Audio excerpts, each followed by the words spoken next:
मेरे चैनल में आपका स्वागत है। आज मैं आपको एक वीडियो रमल पर आधारित एक वीडियो बनाने जा रहा हूं फ्रेंड्स। इससे पूर्व में मैंने एक वीडियो बनाई थी, उसमें मैंने पूछा था प्रथम शक्ल कौन सी है। प्रथम शक्ल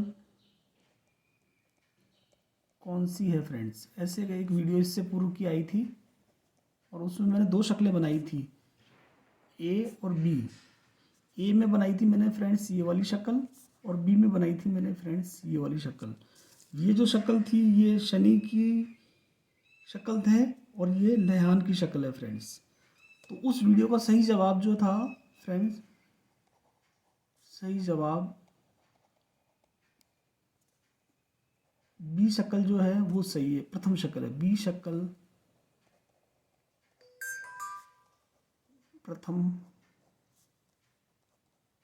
शक्ल है फ्रेंड्स। अब ये प्रथम और द्वितीय शक्ल से क्या तात्पर्य है फ्रेंड्स, वो प्रश्न मैंने क्यों लिखा था, तो उसके बारे में मैं आपको थोड़ा सा संक्षिप्त में बताता हूँ फ्रेंड्स। कि जैसा कि आप जानते हैं हिंदी भाषा हो, हिंदी और हिंदी, देवनागरी और अंग्रेजी, ये तीनों ही भाषाओं में हमेशा लेफ्ट से राइट की तरफ लिखा जाता है। लेफ्ट से राइट की तरफ लिखा जाता है फ्रेंड्स। ये लेफ्ट हैंड की तरफ से राइट हैंड की तरफ बढ़ते हैं। ठीक इसी प्रकार उर्दू जो लैंग्वेज होती है फ्रेंड्स, उस उर्दू में राइट से लेफ्ट की तरफ बढ़ा जाता है, राइट से लेफ्ट की तरफ लिखा जाता है, लिखा जाता है। ये राइट साइड ये रही, राइट से लेफ्ट की तरफ बढ़ते हैं उर्दू में।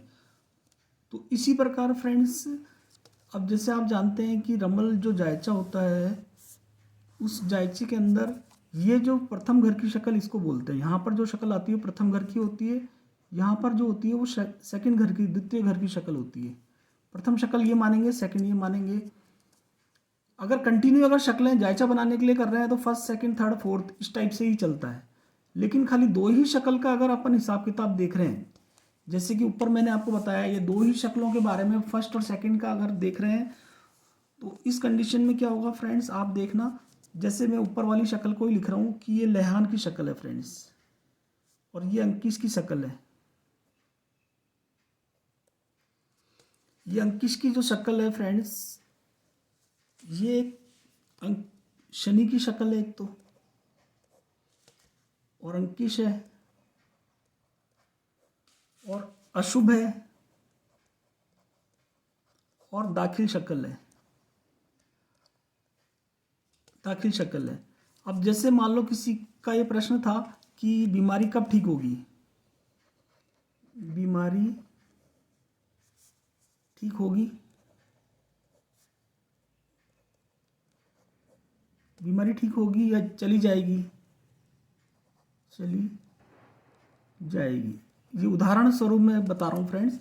तो वहाँ पर एक शक्ल ये रही, एक शक्ल ये रही, तो ये शनि की शक्ल आई और ये आपने ये लिखा शनि की शक्ल, और दूसरी शक्ल ये है आपकी लहयान की, ये वाली शक्ल जो है लहयान की ये शक्ल, और ये अति शुभ शक्ल है, और ये गुरु की शक्ल है फ्रेंड्स, गुरु ग्रह की, और ये खारी शक्ल है। तो इन दोनों शक्लों के मेल से जब ये शक्ल बनती है फ्रेंड्स, ये वाली शक्ल बनी, ये वाली, ये उकला की शक्ल बनी फ्रेंड्स।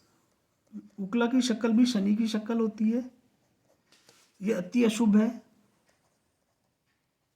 अति अशुभ है और मुनाकलिब है, मुनाकलिब है।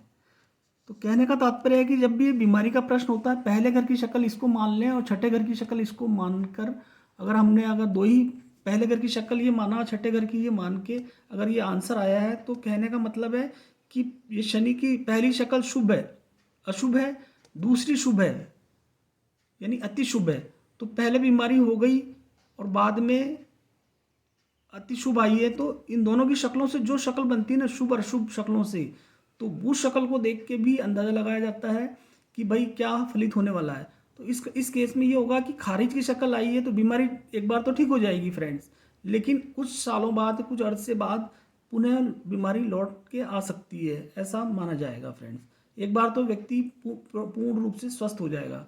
तो पहली शक्ल और दूसरी शक्ल से हम अशुभ और अतिशुभ को देखते हैं, इसलिए फर्स्ट शक्ल और सेकंड शक्ल का यूज़ इस विद्या में किया जाता है। तो इस प्रकार फ्रेंड्स ये वीडियो कैसी बनी मुझे बताना आप।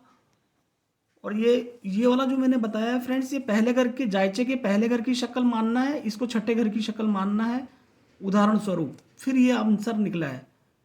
थैंक यू फ्रेंड्स, वीडियो को लाइक करना, शेयर करना। Thank you friends.